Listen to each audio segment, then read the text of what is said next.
Hi, thank you for your interest in learning more about the Tennessee Historical Newspaper Indexing Project.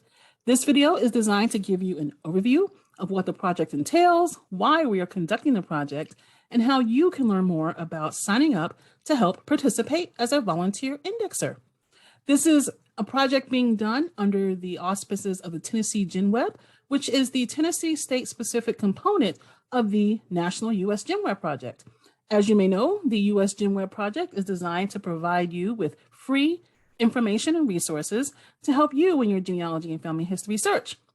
Our goal with this project is to index the people and places mentioned in historical newspapers and make that freely available for Tennessee researchers. As you are doing your family history, you are probably very familiar with using newspapers and know that they are full of information that helps us as we learn more about our ancestors and extended relatives. And we are lucky to have so many options available to us for digitized issues of newspapers that are available online.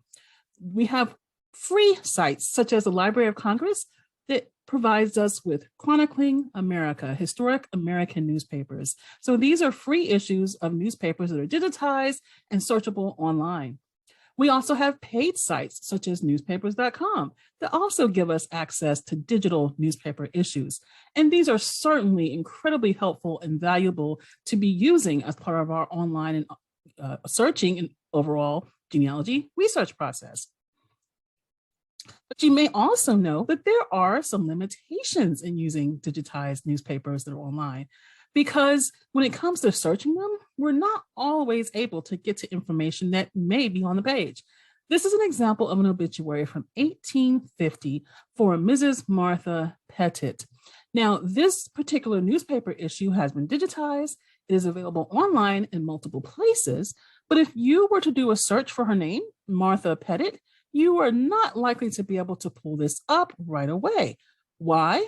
Because while our eyes can see on the page her name clearly, these digitized newspaper sites, in order to make the content searchable, rely on computer technology called optical character recognition, or the acronym OCR that you may be familiar with.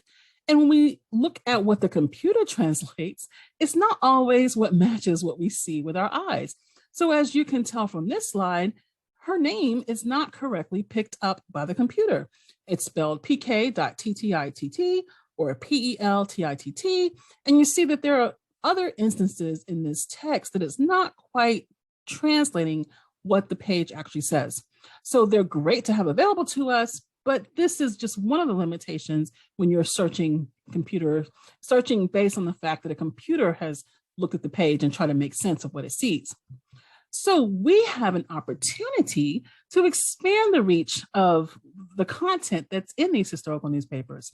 Now, these are pictures of compilations or books in the collection of the Tennessee State Library and Archives, where for individuals from genealogy societies or other independent researchers have done the painstaking process of looking at the actual newspaper pages and pulling out the names. We often see these type of compilations for obituaries, but they can be done for marriages and any information that's printed in a newspaper. And it's great to have access to these compiled books. Well, with your help, we can continue in this effort because of the value that's inherent when you have a human person actually looking at the page, a human person looking and reading the name that's there and typing up what you see.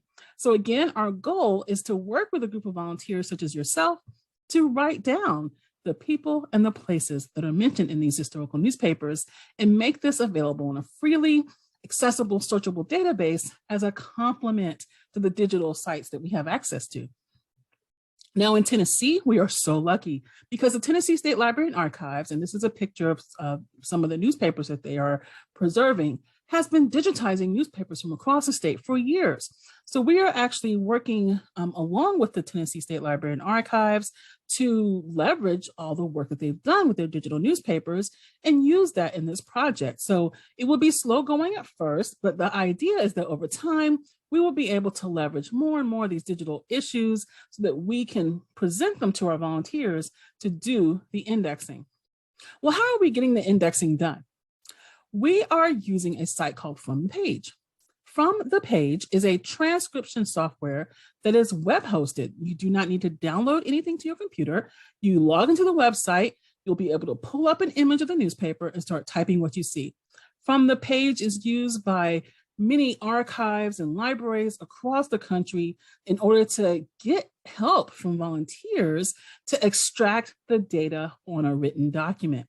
Now, most often this is used for manuscripts, but we are leveraging this technology for newspapers, and it's been such an interesting process to work with the From the Page team to get this going. So we actually have a project listed on the site called Tennessee Newspapers, and you can go to the project, sign up for your account, and start indexing. We have a set of guidelines available that you can link to from the front page, and we have a Facebook group that you can join as well to ask questions, and we share information there, and in addition to periodically sending out email updates. So we are very much looking forward to having you join us, sign up as a volunteer indexer, and what you will see coming up next are other videos where we will show you examples of how to work with the guidelines and how to do the indexing so that you can have the information you need at your fingertips. We look forward to you joining us.